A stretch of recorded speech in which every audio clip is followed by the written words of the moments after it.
Good afternoon everyone guys! Kumusta na po kayo? Ang lulutuin natin ngayon is magbe-bake tayo ng, kung meron kayong apple, tatlong apple, gagawin natin apple roses. Tapos ngayon, itong tatlong apple with lemon, cinnamon. Itong ginawa kong cinnamon is 3 tablespoons siya ng cinnamon and 3 tablespoons siya ng sugar. 3 tablespoons ng cinnamon, 3 tablespoons ng sugar. I-mix nyo lang siya. And meron tayong apricot preserve. Kung wala kayong apricot, pwedeng apple jam, mga jam na yun, strawberry jam, something ganyan. Tapos yung harina, ito. Kung wala kayo nito, pwede kayong gumawa ng dough. Ito. Nabibili ito sa Amerika eh. Pang ano to eh. Ito. Tawag nito. Pang blueberry. Pang blueberry siya na para siyang ano ba tawag nito? Yung basta ganito siya. Nakalimutan ko na tuloy. Kung ano na sa isip ko. Ito, mabibili mo siya. Ewan ko meron yata sa Pilipinas niyan eh. Okay, pwede kayong gumawa niyan. Ano lang yan siya eh. Ano ba yun? Harina at saka konting baking powder. Yan lang siya. At saka butter. Yan. Ito na siya. Gawa na kasi siya. So, madali natin gawin. Kasi, ilalagay natin sa moldy. Ang moldy ninyo, lagyan nyo na ng yung gilid, butter, para hindi siya dumikit. Okay? Habang nag-aantay tayo, ngayon, ituturo ko sa inyo kung paano siya gawin. Here we go. Para hindi mag-red yung ng apple ninyo, maglagay kayo na sa tubig. Tapos ang tubig, lagyan nyo ng konting asin. Get nyo? And, kantang asin. At, lagyan nyo ng lemon yung tubig. Para hindi siya mag-red. Okay? Kung maaari lang, ibabad nyo yung lemon eh. Okay, ganyan. Yan. Para hindi siya mag-red yung apple ninyo. So, isang araw, dalawang araw. Ganyan. Ano pa rin siya? White pa rin siya. Nasubukan ko na guys. Yan ang ginagawa ko. Get nyo?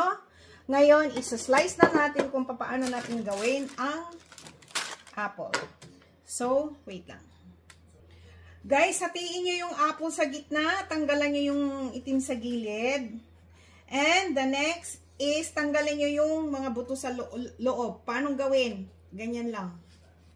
Ganyan lang siya. Yan. Ganyan lang siya.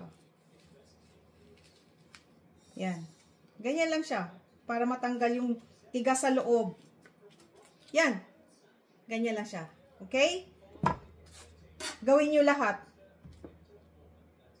Madali pala siya guys pag meron kayong ganitong kutsilyo. Ano siya, matulis.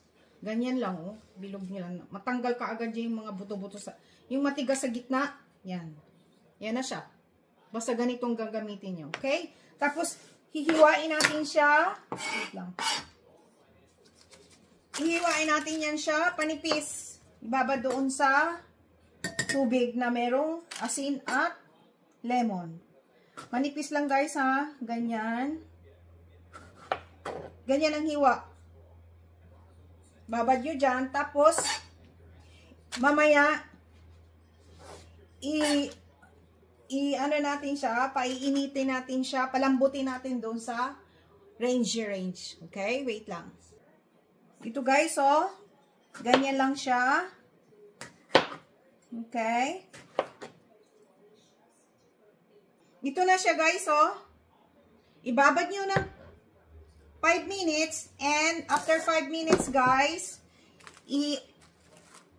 painitin nyo siya sa range ng 5 minutes. Okay?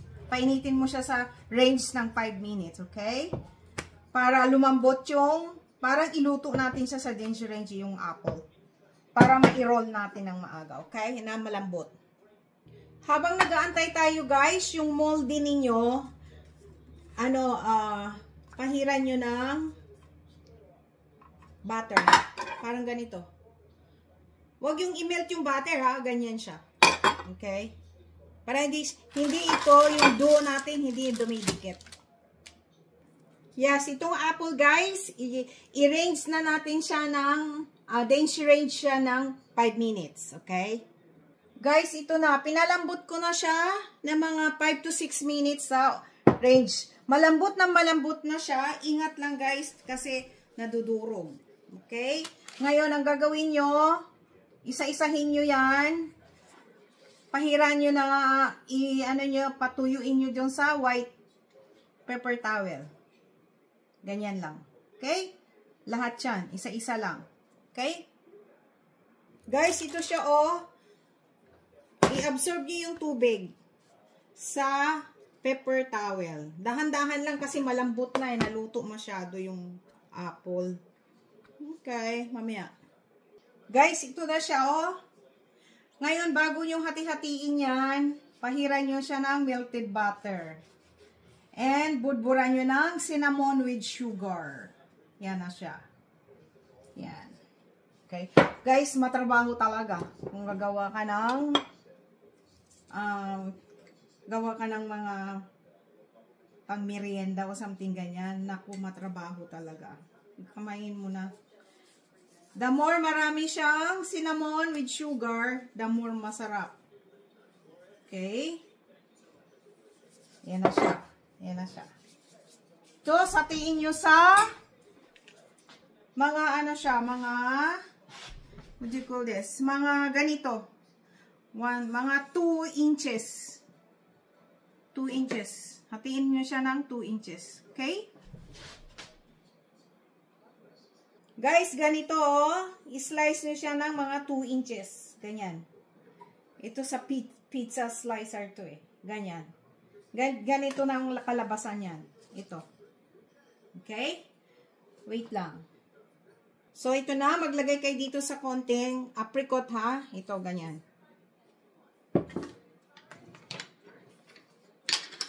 So, ayan na siya.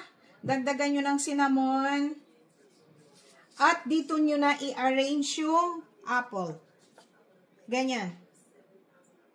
Ganyan, guys. Yan. Ganyan. Para magporma siya ng flower. Yan. Labas nyo sa ibabaw. Ganyan siya. Kita nyo? Yan. Pwede nyo pang dagdagan ng apple yan. Kasi i-roll on natin yan siya. Tapos, dagdagan nyo uli ng cinnamon sa gitna. Yan. And, lagyan nyo siya ng ito. Apricot doon sa gitna. Ganyan guys, ang gawin nyo. Matrabaho nga lang. Pero kung gusto niya talaga, magagawa niyo. Ganyan.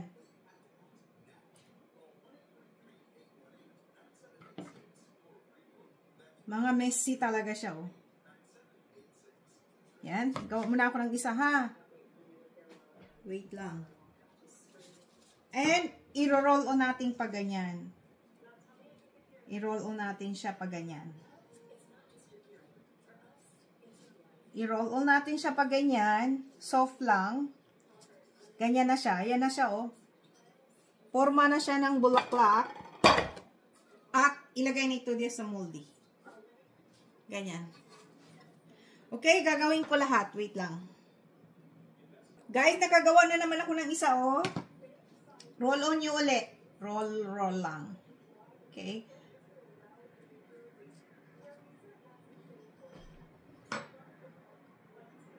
Guys, yung tira na butter, iganon nyo sa ibabaw ng inyong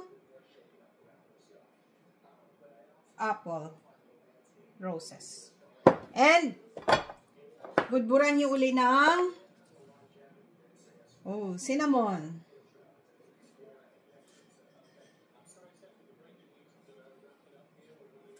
Cinnamon na meron siyang sugar. And, advice ko sa inyo guys, budburan nyo ng sugar sa ibabaw para magkaramel siya habang i-bake.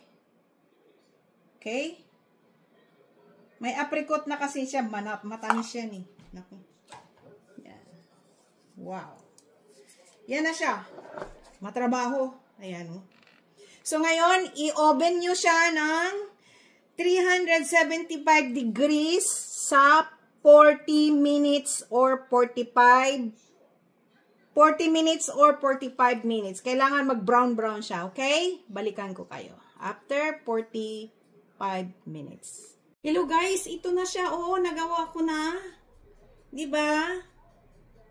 Form siya ng flower, roses yan. Diba? Ganda. Sige, ano na natin, ilagay ko sa plato, ha? Wow, yan na siya. Looks yummy. Guys, ito na siya, oh. Look at that. Para siyang apple, parang apple pie na roses, parang ganun. Yan. Diba? Ang sarap, nakain ko yung kalahati. Medyo malambot pa siya ng konti. Palamigin nyo para crunchy na crunchy, okay? Thank you for watching, guys. Please subscribe, like, and share. And i-click nyo na rin yung notification bell para palagi kayong updated sa aking mga bagong video. Bye! God bless all! Thank you! Ito na ang ating apple roses.